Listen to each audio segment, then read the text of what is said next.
உலக புகழ்பெற்ற மதுரை சித்திரை திருவிழாவில் கள்ளழகரை குளிர்விக்க தண்ணீரை பீழ்ச்சி அடிக்க பயன்படுத்தப்படும் தோப்பறை எனப்படும் ஆட்டுத்தோல் பைகள் தயாரிக்கும் பணியில் காரியாப்பட்டியைச் சேர்ந்த நூற்றுக்கணக்கான குடும்பத்தினர் ஈடுபட்டு வருகின்றனர்.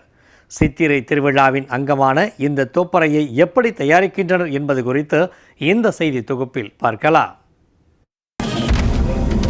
உலக பிரசித்தி பெற்ற திருவிழாக்களில் முக்கியமான திருவிழா என்றால் மதுரையில் ஆண்டுதோறும் நடைபெறும் சித்திரை திருவிழாதான்.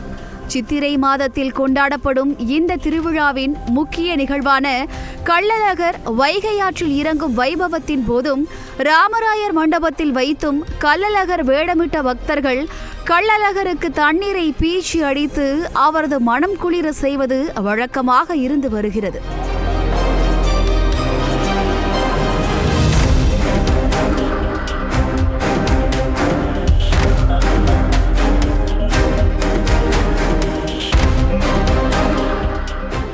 இவ்வாறு தண்ணீர் பீச்சி அடிக்க பயன்படும் ஒரு வகை பை சாதாரணமானது என நினைக்க வேண்டாம். அதற்காக பக்தர்கள் நீண்ட நாட்களாக பயபக்தியுடன் விரதமிருந்து தோப்பறை எனப்படும் ஆட்டுத்தோலால் பை தயாரிக்கின்றனர். அந்த பையில் தண்ணீர் நிரப்பி கள்ளழகர் மீது பீச்சி அடிக்கும் நிகழ்வை காண்பது கண்கொள்ளா காட்சியாக இருக்கும். கள்ளழகருக்கு தண்ணீர் பீச்சி அடிக்க பயன்படுத்தும் தோப்பறை எனப்படும் ஆட்டுத்தோல் பைகள் தயாரிக்கும் பணியில் காலகாலமாக பல தலைமுறைகளாக விருதுநகர் மாவட்டம் காரியாப்பட்டி பகுதியைச் சேர்ந்த 300க்கும் மேற்பட்ட குடும்பங்கள் ஈடுபட்டு வருகின்றனர்.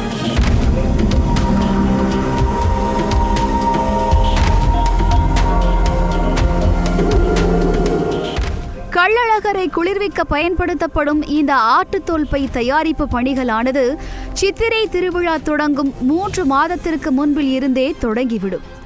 வருமானம் என நினைத்து இந்த பணியை செய்யவில்லை என கூறும் காரியாப்பட்டி மக்கள், நாங்கள் அனைவரும் விரதமிருந்து பயபக்தியுடன் ஆட்டுத்தோல் பை தயாரிக்கும் பணியில் தங்களை ஈடுபடுத்திக் கொள்வதாக கூறுகின்றனர். ஆண்டுக்கு 8 மாதங்கள் தங்கள் குடும்பத்திற்காக உழைக்கும் நாங்கள் 4 மாதங்கள் லாப நோக்கமின்றி இறைவனுக்கு செய்யும் சேவையாக ஆட்டுத்தோல் பைகள் பணியில் ஈடுபட்டு வருவதாக கூறுகின்றனர். எத்தகைய ஏழ்மை நிலையிலும் இந்த பணியினை விடாமல் பல தலைமுறைகளாக மேற்கொண்டு வருவது தங்களுக்கு மிகுந்த மகிழ்ச்சியும் நெகிழ்ச்சியையும் ஏற்படுத்துவதாக பெருமை பொங்க தெரிவிக்கின்றனர். இதை இங்க இருக்கிறவங்க தான் இதை செய்ய முடியும். மற்ற ஊருக்காரங்களும் இதை செய்யறதுக்கு தெரிவிஞ்சாரு, இதை செய்ய முடியாது. எங்களுடைய ஒரே கோரிக்கை சாமிக்கு தண்ணி அடிக்கணும். நாங்கள் நல்லா இருக்கோம். இதுக்காக லாபம் அங்கே கிடைக்கிறதுக்காக கெட்டு போகலாம். ஆமா, விரதம் இருந்து நாங்கள் கொண்டு போறோம்னா நாங்கள் நல்லா இருக்கோம். லாபம் கிடைக்குன்னு சொல்ல முடியாது. இன்னைக்கு இந்த தொழிலுடைய கடை 550 ரூபா. ஆட்டுத்தோலை பதப்படுத்த இப்பகுதிகளில் போதிய தண்ணீர் வசதி இல்லாததால் திண்டுக்கல்லில் பதப்படுத்தும் நிலை உள்ளதாகவும், இதனால் தயாரிப்பு செலவு கடந்த சில ஆண்டுகளாக பல மடங்கு அதிகரித்து உள்ளதாகவும் தோப்பறை தயாரிக்கும் குடும்பத்தினர் தெரிவிக்கின்றனர்.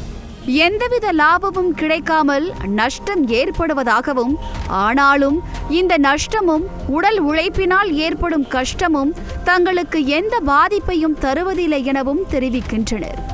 தங்களை தொடர்ந்து தங்களது வாரிசுகள் மேற்கொள்ள இத்தொழிலுக்குரிய மூலதன கடன் மற்றும் பதப்படுத்துவதற்குரிய வசதிகளை செய்து கொடுத்தும் ஆண்டுதோறும் விற்பனையாகாமல் மீதமுள்ள தோல் பைகளை பாதுகாத்து வைத்துக் கொள்ள சேமிப்பு கிடங்கு ஒன்றை அரசு ஏற்படுத்தி தர வேண்டும் என்பதே தோப்பறை தயாரிப்பு பணியில் ஈடுபட்டு வருவோரின் கோரிக்கையாக உள்ளது.